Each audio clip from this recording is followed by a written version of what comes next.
Coba Anda bayangkan, Anda lagi ngerjain tugas perancangan pabrik, di depan Anda ada reaktor, isinya campuran gas. Nah, buat ngitung neraca energinya, Anda butuh data entalpi campuran itu. Masalahnya, buku pegangan atau database itu kan cuma ngasih data buat komponen murninya aja. Jadi, gimana caranya nih menjembatani data zat murni ke perilakunya waktu udah jadi campuran? Ini masalah yang fundamental banget di teknik kimia. Tepat sekali. Dan ini bukan sekedar soal teori di kelas loh. Salah hitung properti campuran itu akibatnya bisa fatal di desain. Bisa jadi heat exchanger Anda ukurannya salah atau menara distilasi gagal. Jadi kemampuan memprediksi properti campuran dari data murni itu ya fondasi dari hampir semua perhitungan proses. Tanpa jembatan ini, kita beneran buta. Nah, dalam pembahasan kita kali ini, kita akan bedah tuntas jembatan konseptual itu. Sebuah alat yang sangat kuat, namanya Teorema Gibbs. Kita akan fokus ke cara kerjanya, khusus untuk kasus yang paling sering Anda temui, campuran gas ideal. Misi kita adalah biar Anda nggak cuma hafal rumusnya, tapi benar-benar ngerti logikanya. Oke, mari kita bongkar dari akarnya dulu ya. Sebelum kita ngomongin teoremanya, kita harus sepakat dulu soal istilah. Ada dua hal nih, properti murni dan properti parsial. Gini deh, anggap aja properti murni itu kayak perilaku seseorang waktu sendirian. Sifatnya jelas. Tapi properti parsial itu perilakunya pas dia lagi di tengah pesta. Kontribusinya ke suasana pesta kan bisa beda. Gitu kira-kira. Analogi pesta itu pas banget, kena esensinya. Dan cara kita ngukur kontribusi satu orang itu secara matematis, yang kita lambangkan M dengan garis di atas, M bar I, itu pada dasarnya nanya seberapa besar sih perubahan suasana total kalau kita tambahin satu orang lagi, itu properti molar parsial. Nah, sebaliknya, properti molar murni atau MI, itu ya properti zat itu pas dia sendirian. Tujuan kita sekarang adalah nyari nilai M bar I ini, tapi modalnya cuma data MI yang ada di buku. Dan untuk menjembatani keduanya, disinilah teorema Gibbs masuk. Jadi pahlawan kita. Betul, teorema ini ngasih resep yang spesifik dan elegan sekali. Bunyinya gini, properti molar parsial komponen I dalam campuran gas ideal pada suhu T dan tekanan total P itu sama dengan properti molar komponen I murni pada suhu yang sama, yaitu T, tapi pada tekanan parsialnya, PI. Tunggu. Ini bagian yang menarik. Jadi suhunya sama, tapi tekanannya kita turunkan dari tekanan total sistem jadi tekanan parsialnya komponen itu. Agak bingung saya. Kenapa kita harus peduli sama properti di tekanan parsial PI? Bukannya molekul itu secara fisik ada di sistem pada tekanan total P? Rasanya kok agak aneh ya? Nah, ini pertanyaan yang bagus banget. Ini inti pemahamannya. Alasan ini berhasil itu karena asumsi gas idealnya sendiri. Dalam gas ideal, kita kan asumsi nggak ada gaya tarik-menarik antar molekul. Molekul A itu nggak peduli ada molekul B atau C, mereka cuma gerak aja. Jadi dari sudut pandang satu molekul A, perilakunya di dalam campuran itu seolah-olah dia adalah gas A murni yang menempati seluruh volume sendirian. Yang tekanannya ya tentu saja tekanan parsialnya dia. Teorema Gibbs ini cara matematis buat bilang gitu. Oke. Jadi ini semacam eksperimen pikiran yang berhasil karena molekul gas ideal itu antisosial gitu ya. Secara simbolis, kita bisa tulis M bar I T, P sama dengan MI T, PI. Dan PI itu kan fraksi mol dikali tekanan total. Hukum Dalton. Tepat. Dan yang bikin teorema ini berguna banget adalah cakupannya. L di situ bisa Anda ganti dengan macam-macam properti. Entalpi H, entropi S, energi dalam U, energi bebas Gibbs G. Selama kita di dunia gas ideal, resep ini berlaku universal.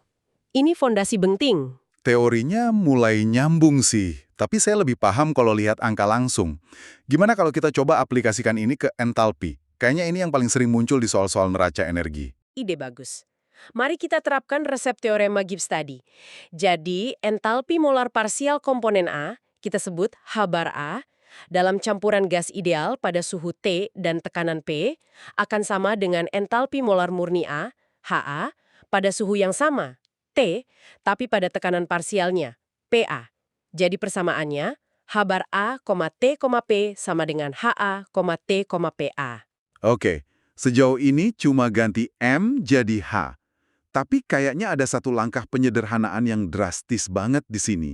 Betul sekali. Disinilah kita harus ingat lagi salah satu sifat paling dasar dari gas ideal. Pertanyaannya, gimana entalpi gas ideal merespons perubahan tekanan? Jawabannya, dan ini penting banget, tidak merespons sama sekali. Untuk gas ideal, entalpi dan juga energi dalam itu cuma fungsi dari suhu. Dia nggak peduli sama tekanan. Tunggu dulu. Jadi, semua kerumitan soal tekanan parsial yang barusan kita bahas, pada akhirnya nggak relevan untuk entalpi gas ideal. Bisa kita abaikan gitu aja. Itu rasanya kok terlalu mudah ya? Apa nggak ada jebakan di sini? Haha, itu bukan jebakan, tapi itu adalah jebakan paling umum di soal ujian. Justru kesederhanaan itulah kesimpulannya. Karena entalpi gas ideal nggak bergantung tekanan, maka nilai HA pada tekanan PA akan sama persis dengan HA pada tekanan total P. Atau bahkan pada tekanan 100 bar sekalipun, asal suhunya sama. Ketergantungan pada tekanan itu hilang. Jadi persamaan H bar A, T, P sama dengan HA, P, PA bisa kita sederhanakan jadi H bar A sama dengan HA pada suhu sistem.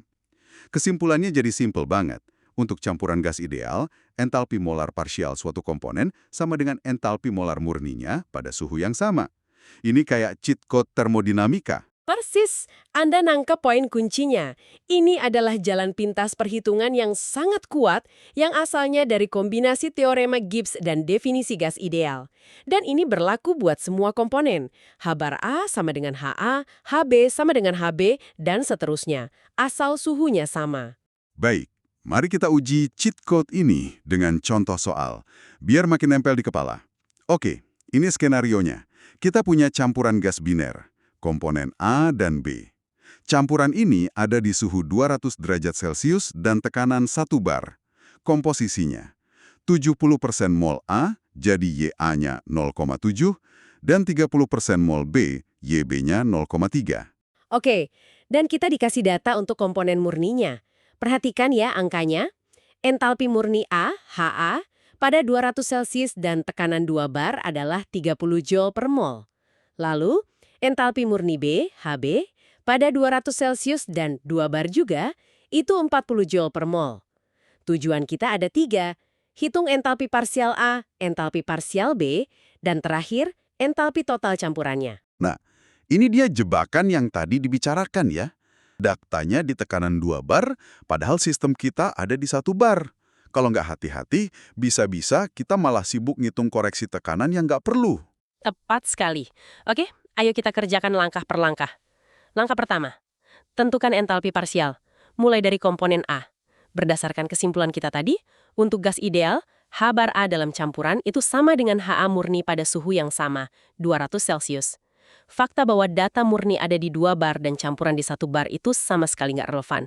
Jadi, kita langsung ambil nilainya. H bar A adalah 30 Joule per mol.